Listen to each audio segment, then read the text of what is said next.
첫 시간 주님께 안녕하세요. 대강교회 오훈 목사입니다. 3월 28일 화요일입니다. 하나님 우리에게 주신 말씀은 누가복음 21장 20절에서 38절 말씀입니다. 너희가 예루살렘이 군대들에게 애워싸이는 것을 보거든 그 멸망이 가까운 줄을 알라. 그때에 유대에 있는 자들은 산으로 도망갈 것이며 성내에 있는 자들은 나아갈 것이며 촌에 있는 자들은 그리로 들어가지 말지어다. 이 날들은 기록된 모든 것을 이루는 징벌의 날이니라. 그날에는 아이벤 자들과 젖먹이는 자들에게 화가 있으리니 이는 땅에 큰 환난과 이 백성에게 진노가 있겠음이로다. 그들이 칼날에 죽임을 당하며 모든 이방에 사로잡혀 가겠고 예루살렘은 이방인의 때가 차기까지 이방인들에게 밟히리라. 1월 성신에는 징조가 있겠고 땅에서는 민족들이 바다와 파도의 성난 소리로 인하여 혼란한 중에 곤고하리라. 사람들이 세상에 임할 일을 생각하고 무서워함으로 기절하리니 이는 하늘의 권능들이 흔들리겠음이라. 그때에 사람들이 인자가 구름을 타고 능력과 큰 영광으로 오는 것을 보리라. 이런 일이 되기를 시작하거든 일어나 머리를 들라 너희 속량이 가까웠느니라 하시더라. 이에 비유로 이르시되 무화과 나무와 모든 나무를 보라. 싹이 나면 너희가 보고 여름이 가까운 줄을 자연히 아나니 이와 같이 너희가 이런 일이 일어나는 것을 보거든 하나님의 나라가 가까이 온 줄을 알라. 내가 진실로 너희에게 말하노니 이 세대가 지나가기 전에 모든 일이 다 이루어지리라. 천지는 없어지겠으나 내 말은 없어지지 아니하리라. 너희는 스스로 조심하라. 그렇지 않으면 방탕과 술 취함과 생활의 염려로 마음이 둔하여지고 뜻밖의 그 날이 덫과 같이 너희에게 임하리라. 이 날은 온 지구상에 거하는 모든 사람에게 임하리라. 이러므로 너희는 장차 올 이 모든 일을 능히 피하고 인자 앞에 서도록 항상 기도하며 깨어 있으라 하시니라. 예수께서 낮에는 성전에서 가르치시고 밤에는 나가 감람원이라 하는 산에서 쉬시니 모든 백성이 그 말씀을 들으려고 이른 아침에 성전에 나아가더라. 아멘. 종말을 준비하는 성도들은 징조 자체를 탐구하지는 않습니다. 그리고 징조로 인하여 두려워하지 않습니다. 종말의 징조는 이미 시작되었고 무서운 일들은 지금도 세계 도처에서 일어나고 있습니다. 믿지 않는 자들은 종말을 두려워합니다.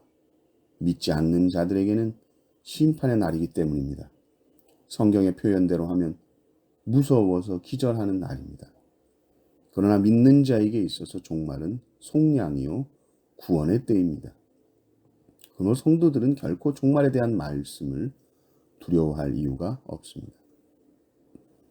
오늘 말씀에서 예수님께서 전하시는 이 종말의 모습은 예루살렘의 멸망과 또 인류의 종말, 즉 우주적인 종말에 대한 이야기가 섞여 있죠. 예루살렘의 멸망은 이미 AD 70년에 이루어졌습니다. 32절에 보면 이 세대가 지나가기 전에 모든 일이 다 이루어지리라.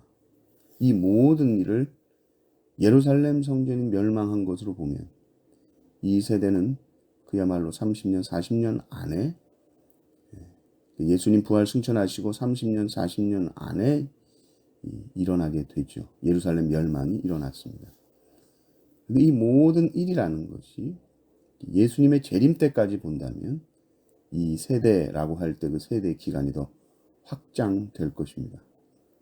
중요한 것은 이 세대가 언제인가라는 것보다 지금 우리의 시대가 종말의 때임을 인식하고 종말을 준비하는 마음으로 사는 것입니다. 그래서 성도들은 종말의 징조가 무엇이냐라는 것보다 종말의 징조들이 나타날 때에 우리가 어떻게 인내하며 주님의 보호하심을 믿으며 살 것인가 라는 것이 훨씬 더 중요하겠죠. 그래서 34절 이하의 말씀이 중요합니다. 34절 보면 너희는 스스로 조심하라. 그렇지 않으면 방탕함과 술 취함과 생활의 염려로 마음이 둔하여지고 뜻밖의 그날이 덫과 같이 너희에게 임하리라. 종말의 성도들을 둔하게 만드는 세 가지가 나오죠. 방탕함, 술 취함, 생활의 염려라는 것입니다. 방탕함과 술 취함은 우리가 충분히 생각할 수 있죠. 그래, 이것들이 우리의 마음을 둔하게 하지. 충분히 생각할 수 있습니다. 그런데 생활의 염려 또한 우리의 마음을 둔하게 하여 깨어있지 못한 삶을 살게 하는 것입니다. 생활의 염려라는 것은 그야말로 생계요, 먹고 마시고 입고 소비하며 살아가는 모든 삶입니다. 앞날에 대한 염려를 말하는 것이죠. 노후에 대한 걱정을 말하는 것이죠. 이런 염려, 이런 생활의 염려가 우리를 영적으로 둔하게 합니다. 그래서 뜻밖의 주님 오심, 그 주님께서 우리에게 오심을 생각하지 않고 살다가 덫과 같이 그날이 임하게 된다라고 말하죠. 그래서 성도들이 해야 할 중요한 일이 바로 기도입니다. 기도는 깨어 기도하는 것입니다. 무엇이 깨어 있는 것이냐? 주님이 오심에 대한 이 생각들, 그래서 영적으로 깨어 있는 것이죠. 주님의 오심은 전 지구적으로, 온 우주적으로 임할 것입니다. 그러나 주님의 오심을 생각했을 때에 예수 그리스도의 재림만 생각하는 것보다 오늘도 나를 찾아오시는 성령 하나님의 임재 속에서 우리는 항상 깨어 있어야 합니다.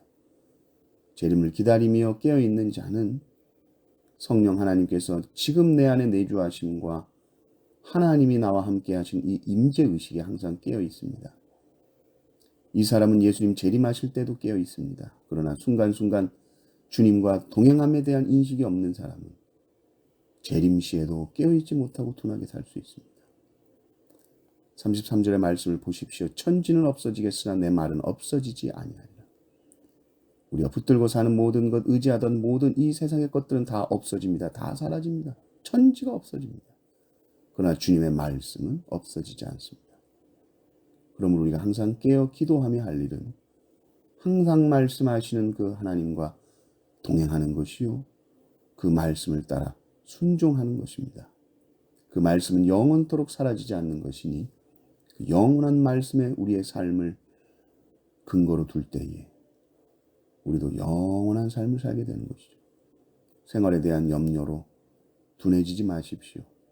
항상 말씀하시는 주님께 항상 깨어 있으므로 승리하시기를 주님의 이름으로 축원합니다. 아멘.